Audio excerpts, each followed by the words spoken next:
Would it surprise you to hear that 15% of all men say they have no close friends? That 25% of men say they have less than 6 close friends? Why is it that we are surrounded by so many people in person and online, and yet most men struggle and feel like oftentimes, if not all the time, they are all alone? What's up, everybody? Ryan James Miller, and I am back for part 4 of this 7-part series on the Unstarved man. And I'm talking about mental health, emotional opportunity, and masculinity. And as we have continued to run through this trajectory, I've gotten to this place where it's important for us to start addressing relationships, specifically male friendships. And by the end of this episode, I want to help you by showing you 5 ways in which you can build and or deepen the male relationships that you as a man have in society today. All right. Why this episode? Why this topic? Why, Ryan, do you keep talking about masculinity? Why do you keep talking about mental health? Why do you keep talking about emotions? Why do you keep talking about feelings? What is wrong with you? Well, it's the same thing that's wrong with you. We strive for more. We strive for deeper. We strive for greater. And what we're beginning to understand more and more is that we don't have enough of what we need, not just to survive, but to thrive in the society that we are living in today. That we don't have the tools in place to achieve all that we have been created for. And it is about time that we figure out what it's going to take and we get after it with everything that we have. You know, if you've been following along in these first 3 episodes, the first episode of this Unstarved Man series, I talked about emotional starvation and the fact that for most men, we are starved from our emotions. We don't know how to deal with them. We don't understand them. We don't know where to put them. We haven't been taught how to deal with them. And so we are struggling to be in tune with our emotions, happy, sad, angry, whatever, and everything in between. And in the second episode in this series, I talked about society's silence and the fact that because of so many social norms out there, society has really starved us of the opportunity to understand how we feel, what we think, how to deal with our mental health, even though we are talking so much more about mental health. I'm recording this episode during Mental Health Awareness Month, and yet we are seeing mental health issues run rampant. As a matter of fact, just 2 days ago, a young man, 30 years old, a professional PGA golfer, Grayson Murray, who had talked about his struggles with addiction, his struggles with mental health issues, anxiety, and depression, withdrew with 2 holes left in the second round of the tournament, on the verge of making the cut, meaning he was going to go on to play that weekend.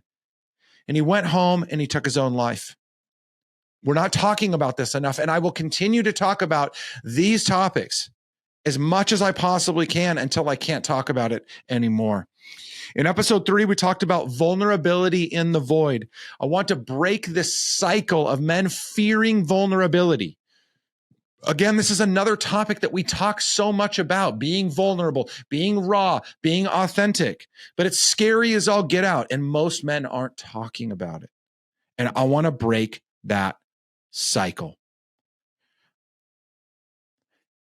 And the next step in doing that is talking about something that I believe is critical to it all, and that is having the right types of relationships.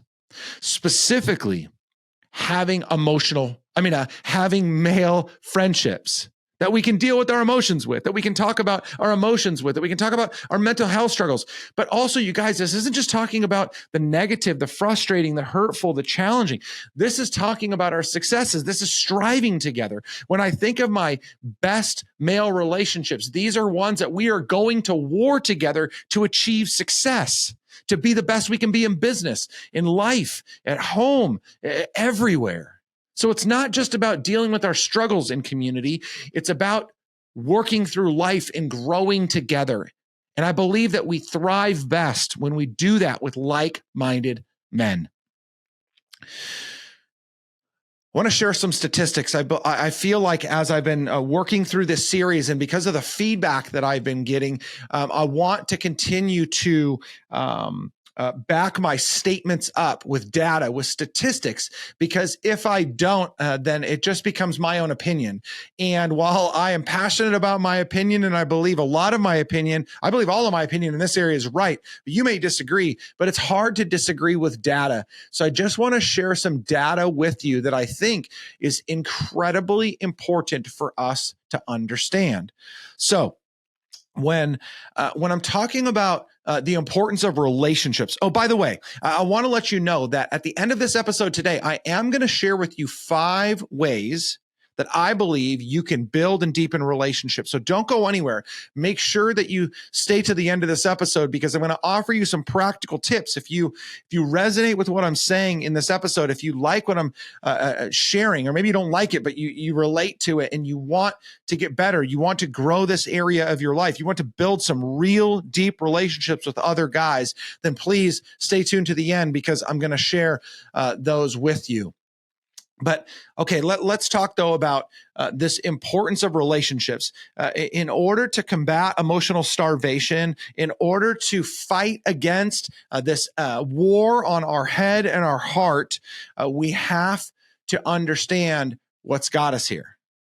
Why are we in the place that we're in? And I opened up with a couple of these stats, but I just want to reiterate them for you, because I believe it's extremely important to listen to the trajectory that we're on so we can understand. So first up, when I talk about male friendship, male relationship, 2 things that really stood out to me. Number 1 was this decline of close friendships. So there is data that shows over the last 30 years, there's been a significant reduction in close friendships among men. In 1990, so yes, I'm going back a ways, and some of you may not have even been born yet, but in 1990, 55% of all men reported having at least 6 close friends. And I'm not going to get into the nuances now of the quality of those relationships, but 55% of men said they had at least 6 close friends in 1990. By 2021, that number had dropped to 27%, cut in half, nearly in half in just 31 years. And I would argue that if we had data, we would probably see that that number has been significantly cut in the last 3 years because of a variety of reasons, some of which I'll share about in a little bit. Even crazier was over that same period of time from 1990 to 2021. In 1990, 3% of all men said they had no close friends, which that's sad and scary that 3% said none. But in 2021, it was 15. A 500% increase. That's crazy. It's sad. Here's another one.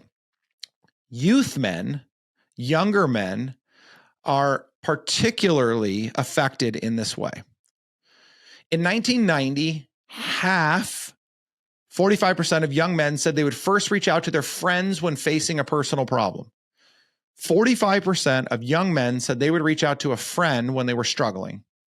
Today, only 22% of young men rely on their friends for support, which means they're going other places. And that's scary. If they don't feel like they have friends to go to, where do they go? Hopefully, some of them are going to their family. Maybe they're going to a professional. But that statistic shows that friendships are weaning. It's also interesting. It's also important to understand why friendships among men are struggling. Well, I've talked about these over the last 3 episodes, but I just want to reiterate why it's important for us to, or why we're in the place we're in, and how important it is to understand that. So first up, I believe men are lonely, and data seems to show that men are lonely because of just the norms of masculinity today. Traditional norms place men into a category of independence. I don't need anybody. I don't have to talk to anybody. I definitely don't deal with that touchy-feely stuff with my dudes. We just get together, we watch sports, and we drink a beer. And those things aren't bad. Like, go hang out with your dudes, drink a beer and watch sports, play golf, go shoot, fish, whatever. I think all those things are dope. Hunt. But that can't be the only thing that it is. And when we get cornered into this place where we feel like our male friendships should just be manly and dudely, and we think those are all just the rough and tumble things, we're in for a big surprise and a huge gap in our lives. Another reason why I believe men are lonely is because of the stress of the hustle culture.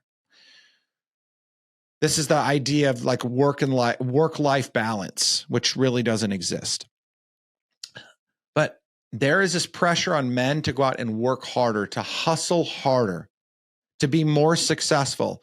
And there are a lot of men that you need to get off your ass and go be more successful. But when you're focused so much on your work, when that's your life, one of the things that's going to suffer is your friendships. You don't have time for them anymore. You can't spend time having fun. You're too busy working. You're too busy building your business. You're too busy succeeding. I believe that's a huge mistake. You should focus on success if that's what you feel called to, but not at the expense of close male friendships that are going to help you through the journey to that success. Technology has definitely impacted men's loneliness. Technology leads us to believe that we have a lot of friends because we're connected to a lot of people online, when in fact, most people never have a relationship offline with that person.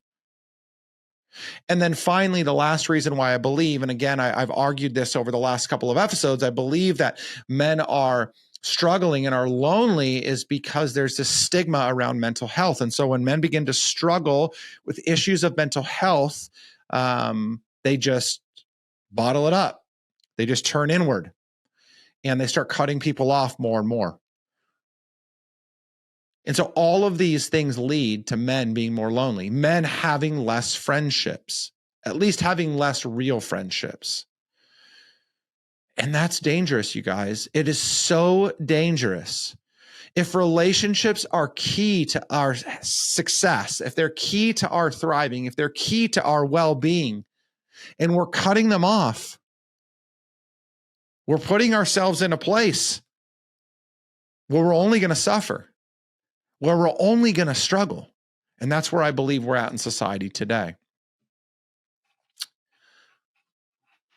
What we see alternatively, though, is that healthy relationships act as fuel, act as emotional nourishment. In many ways, they're everything to us. God created us for one another. God created us in community. God created us for relationship. In the beginning, man was created alone. And God said it was not good.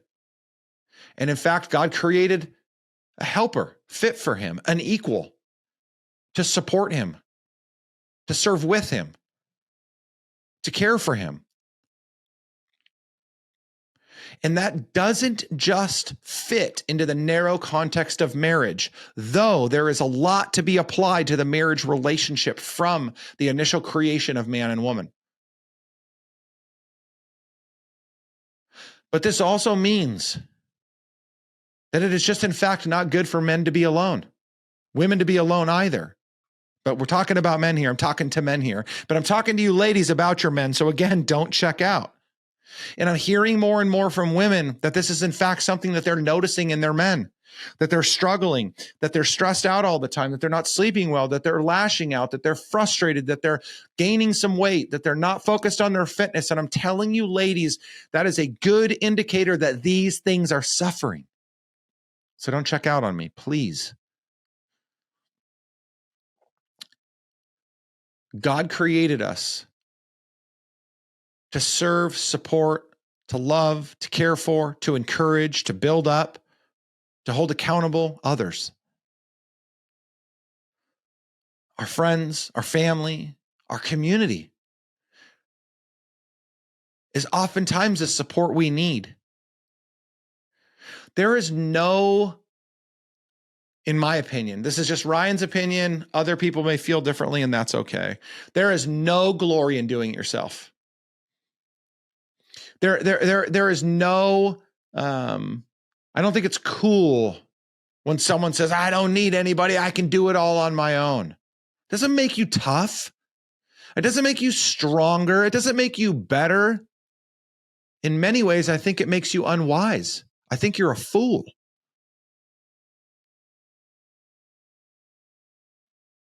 And rare will it be for you to find somebody that's actually accomplished it on their own. They may not acknowledge other people, but other people have been there to support them.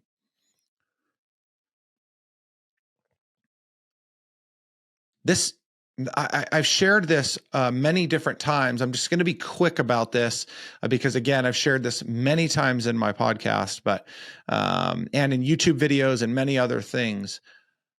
I used to strive to be the smartest person in the room. I thought it was cool to be looked up to. And there's great blessing in being looked up to being admired for things you've done or accomplished or whatever. But I would have gone much farther, much faster if I would have surrounded myself with other people that were smarter than me, that were better than me, that were wiser than me. And I did that in little bouts, in short seasons. But typically it was only once I got into trouble, once I got stuck. But man, when that train was rolling down the tracks, when I thought I had it all nailed in, I didn't need anybody else. I didn't need anybody to tell me. I could do it all on my own. And then I would usually hit a wall. I would get to the base of a mountain that was too tall to climb on my own. And then I would start crying out for help. The problem was I had not set myself up for success because I had not put smarter people around me to begin with. And so then I was reaching and reaching and reaching and oftentimes suffering and struggling and suffering. I made a huge mistake because I thought I could do it myself. I thought that there was this badge of honor for those that are independent. I was a fool. And I hear this a lot, particularly from male entrepreneurs, females too, for sure. But again, in context, from male entrepreneurs that have achieved some level of success in their past, whether it's in the business that they've started and are running now or in a past life. I hear it. I don't need anybody else. I can do it on my own. I'm going to show them. I'm going to prove everybody wrong.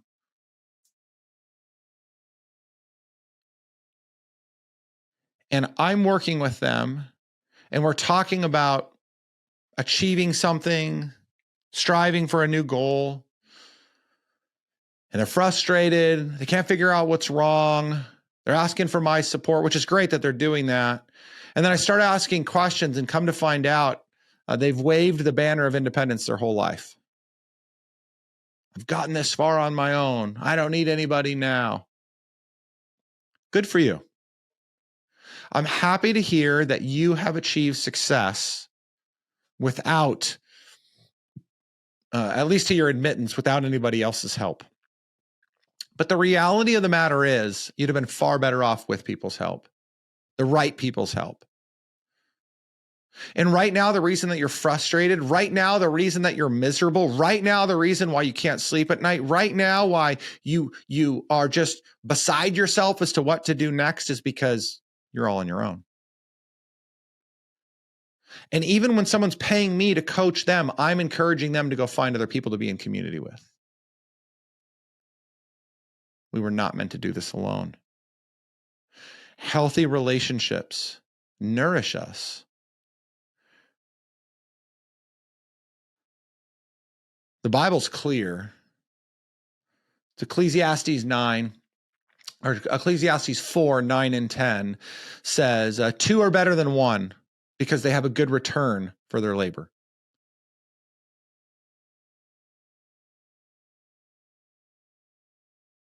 you're going to get farther faster. If you fall down, somebody will be there to pick you up, to encourage you, to love on you, to tell you the truth when you're acting like a knucklehead. It's interesting to me how every time that I set some time aside and I go sit down with a guy friend, I always feel better when I leave. I'm always encouraged. I'm always lifted up. And now I'm choosing the right people to go do that with, right? That's not everybody.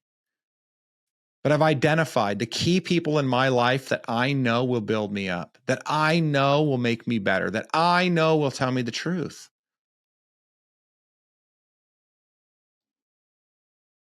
You need that. I need that. We need that. Not because we are weak, but because we are wise.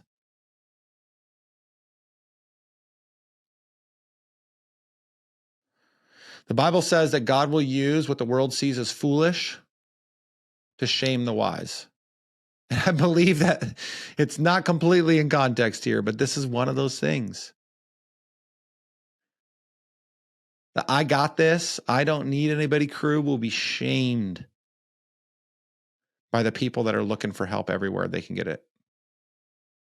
The right help. Not just a mooch off of people. They're going to do their part too. But to look towards other men that can build them up, that will get them, that will relate to them.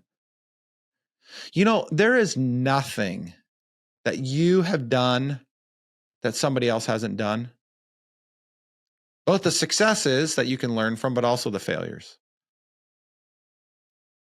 I've shared over and over again so many of my shortcomings. And one of the reasons I do that, so I do that for a couple of reasons. One is I just want people to know who I really am, where I've come from, the things that I've gone through, the things I still struggle with. So I just want people to transparently see me.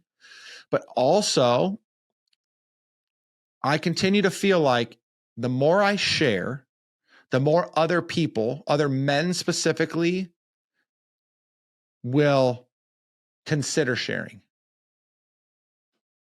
They don't need my permission, but sometimes they need a little bit of my instigation. They need to be provoked. They need to be inspired. I don't so much as want to inspire you to succeed. I want to inspire you to be yourself. I want you to grow to be the best version of that person. But I want to inspire you to be yourself. Every bit of ugliness that you're struggling with, every challenge you're facing, just be. And watch as other people surround you to support you, to build you up, and to lift you up.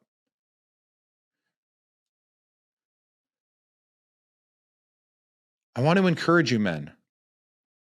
It's so important for you to find like-minded men around you.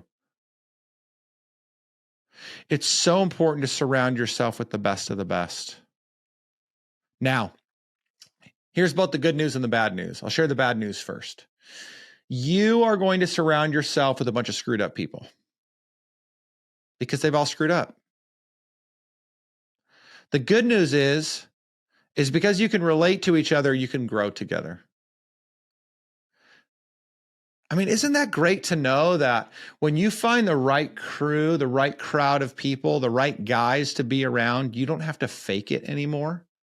Doesn't it get exhausting to try and fit in by being something that you're not? I know for me it was 28 plus years of my life, and at times still now, where I find myself saying things and doing things just to be accepted. I mean, it sounds so stupid. And I look back after I do it, and I'm like, what am I doing? Like, that's exactly what got me into this position in the first place.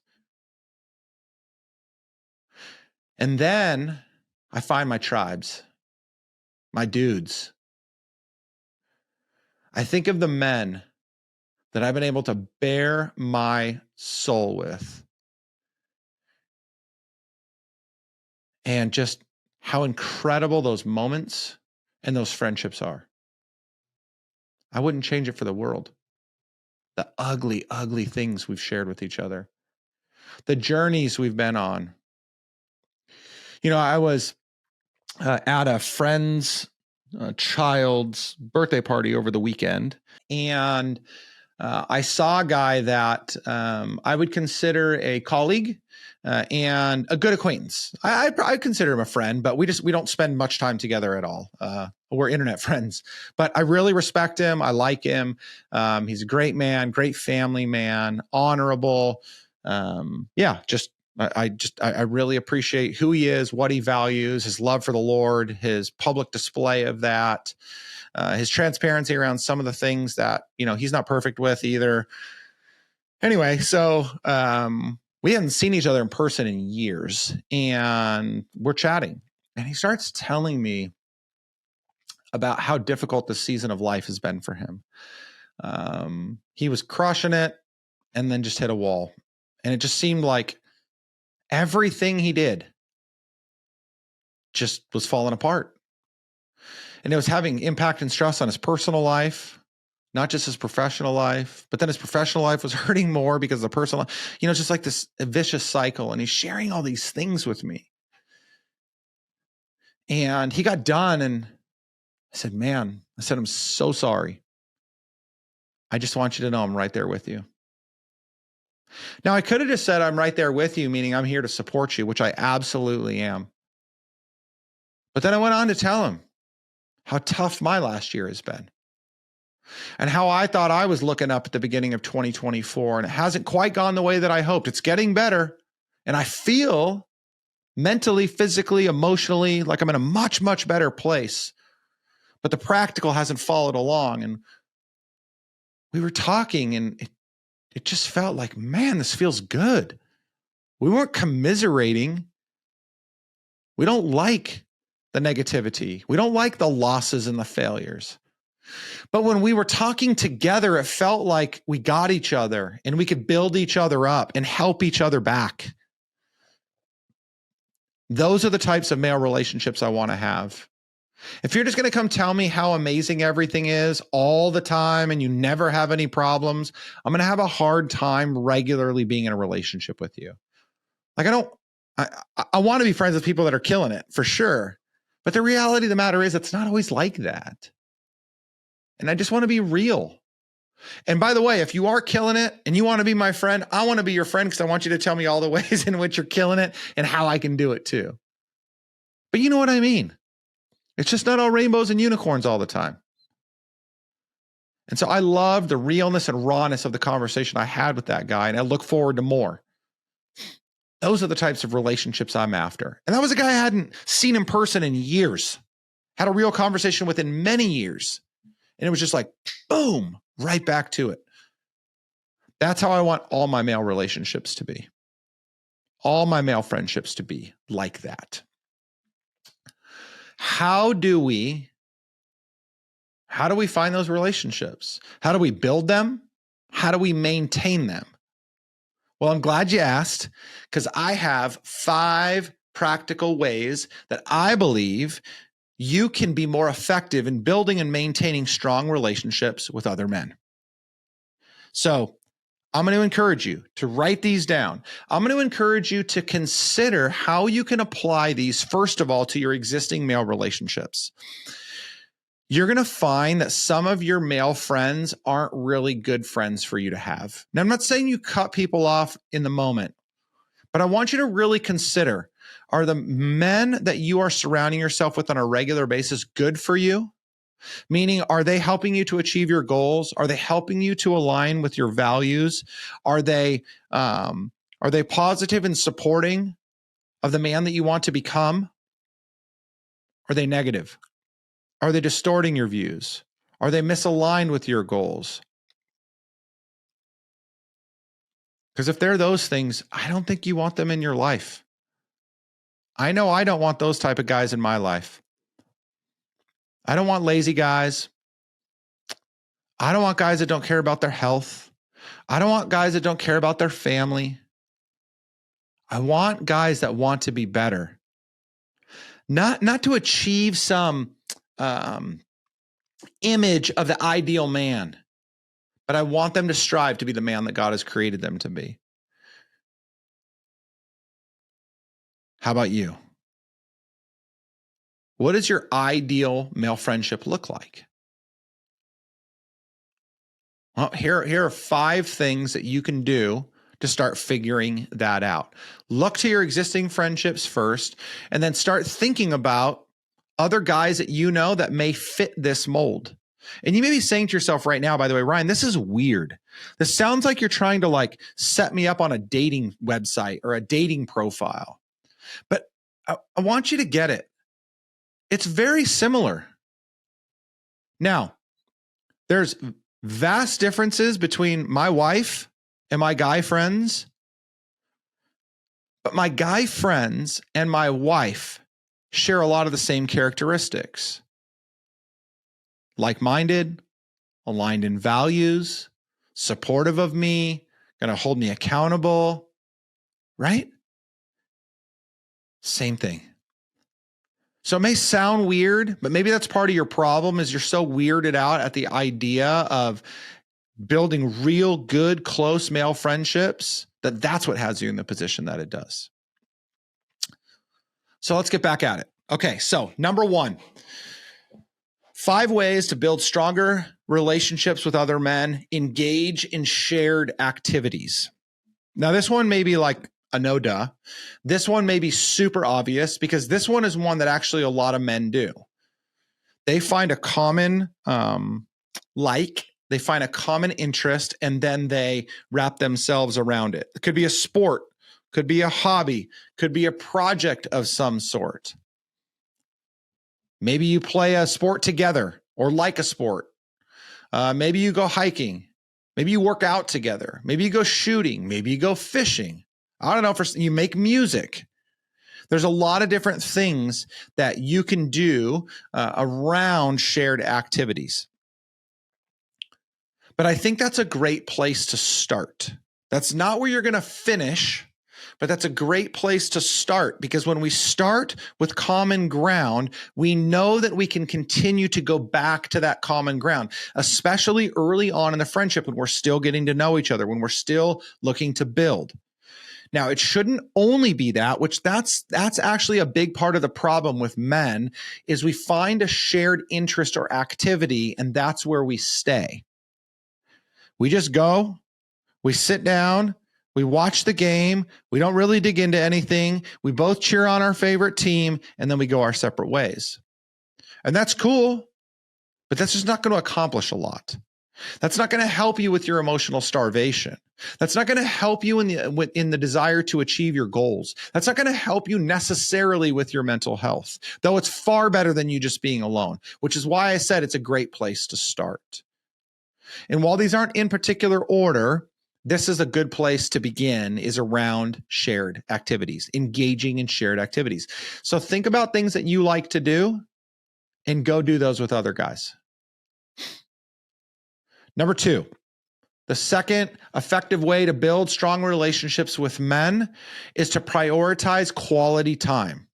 Now, this is where you start to get weirded out. I know it. I know that there are guys that could listen to this. Maybe not the ones that listen to my podcast, because I already kind of talk about stuff like this, but there are guys out there. I'm like, I want you to prioritize quality time with your male friends. They're like, dude, what's wrong with you? You getting soft? You weird? I get it.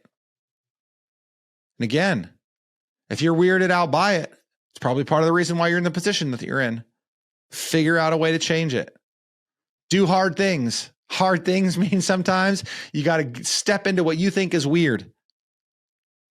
But prioritizing quality time means spending quality time together with that male friend. Now, this has happened in so many different ways at so many different times in my life. Retreats with men, my Wednesday morning men's book and Bible study that I have with my church group. Shout out to those dudes. Those are some of the most amazing men in my life. The mastermind that I'm in, and we spend quality time together diving into life and business and so many other things. I think of friendships when I've spent weekends on tropical vacations with some of my closest buddies and their spouses too.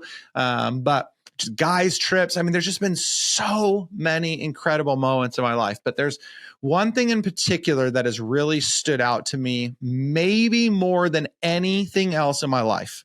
And it's also because it's with a really special dude. So many of you have heard me talk about one of my best friends in the entire world. His name is John Welch's. John wrote the foreword to my book. There was nobody I would have rather chosen to write that. John and I have known each other now going on 11 years, I think. I started off coaching him, consulting his business. We did that for many years, formed a friendship around that. I mean, we have been to hell and back so many times together.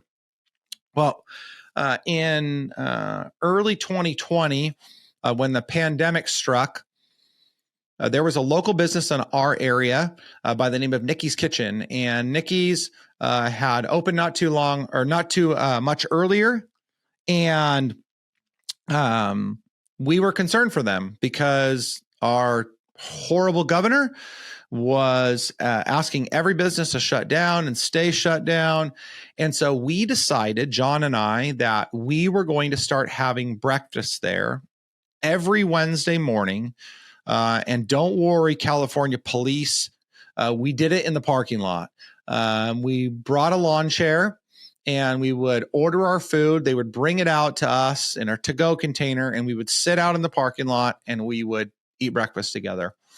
We didn't have a whole lot else to do at that time anyway. I mean, we were banned from doing anything. Anyway, so that started a rhythm that has continued for 4 years. We probably have breakfast together 40 to 45 Wednesdays a year. And for those 5 to 12 or whatever that we don't, it's because one of us is out of town or has a crucial meeting that we have to be in and can't make it. But other than that, between 8 and 8:30 every Wednesday morning, we show up at Nikki's. We still support Nikki. We love her to death. We love that whole staff. But it's about us spending time together. And sometimes we just laugh and joke about nonsense. Other times, man, we have deep, deep, meaningful conversations where one or both of us is weeping. It has been one of the most valuable rhythms I've ever created in my life. I have John to thank for that, but I have God to thank that he implanted that both into our hearts and have continued to allow us to spend time together like that. I look forward to that. I don't want to miss it. I love the food. I love the environment, but I love spending time with John. And we office together. And so like he's next door to me. Well, he's not here as often as I am, but he's next door to me a lot. And it doesn't even matter. That time at breakfast on Wednesday mornings is set aside special for us. And it's just so powerful, so profound. We pray. We get to encourage other people that are in there. John will grab somebody every now and again and pull them in to pray with us. And it's just an incredible moment, incredible hour and a half, sometimes 2 hours of our Wednesday. I love it. Quality time is so powerful. And so for you men, find quality time with the men that mean most to you. A breakfast, a coffee, dinner, a game night. I'm not a big game guy, but it can be fun. Whatever it's going to take. You can do that in double dates with your spouse and their spouse. I would just say that make sure you're getting time to just be with you with one another, because you're going to deepen the relationship in a way that you can't do even when your spouse is around. Not that you should be hiding anything from your spouse. It's just going to be a different environment. Number 3, Open up about emotions. Men too often shy away from emotions, due again to these societal norms that are out there.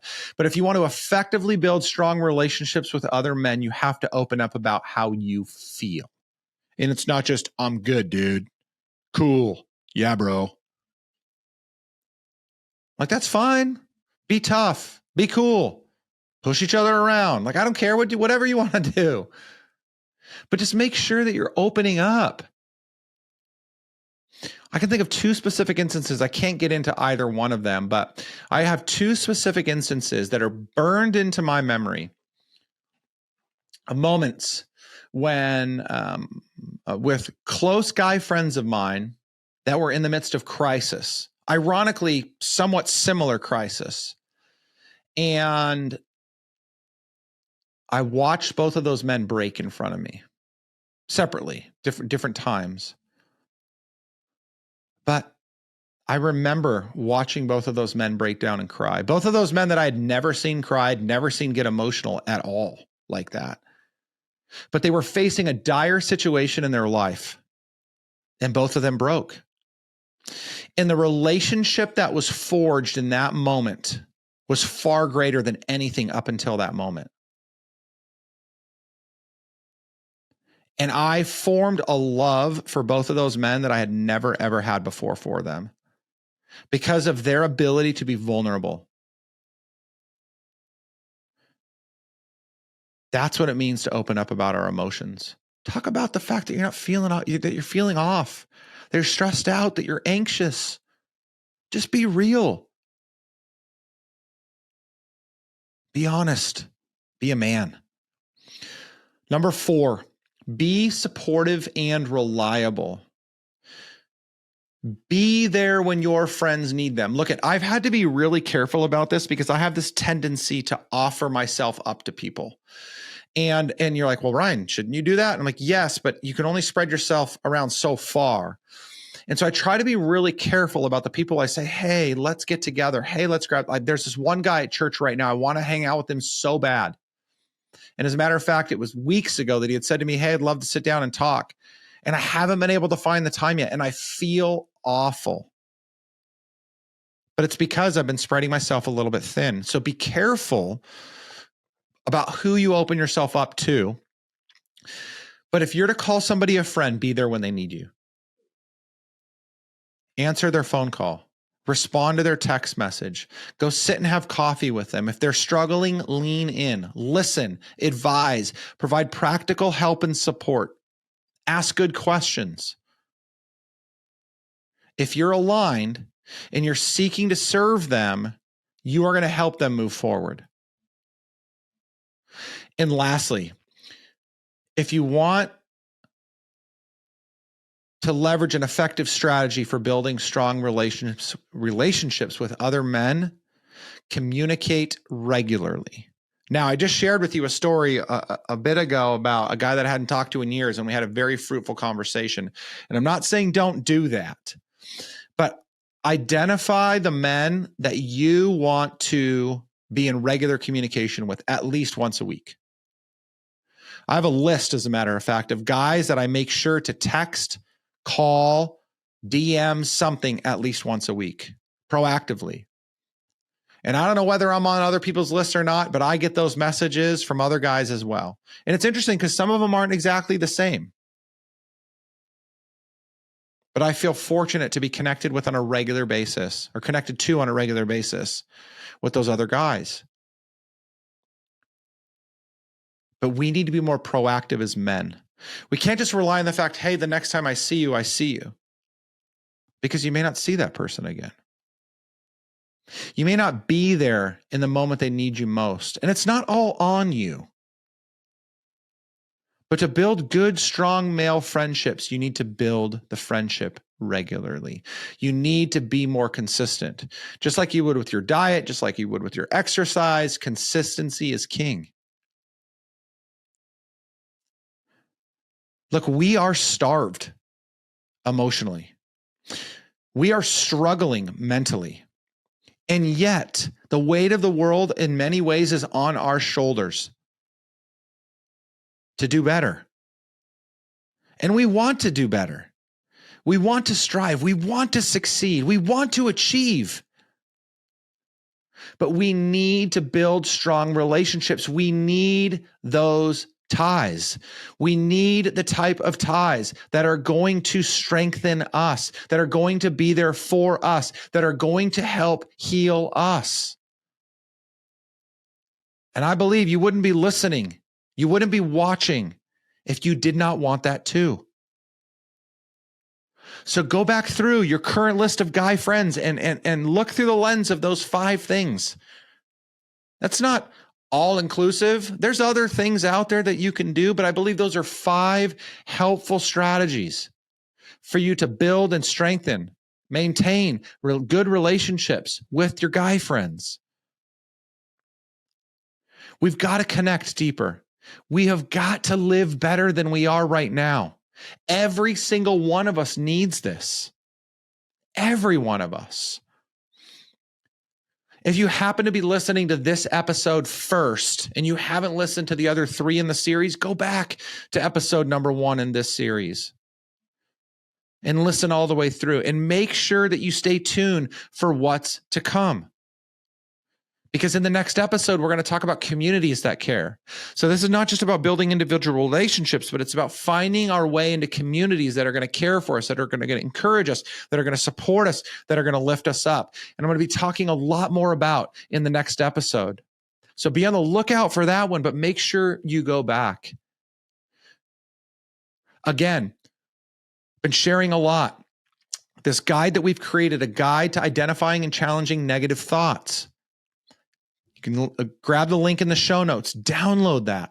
That's a great way if you're working through some challenges, particularly the challenges that go on inside your head and your heart. This is a great practical guide to help you out of that.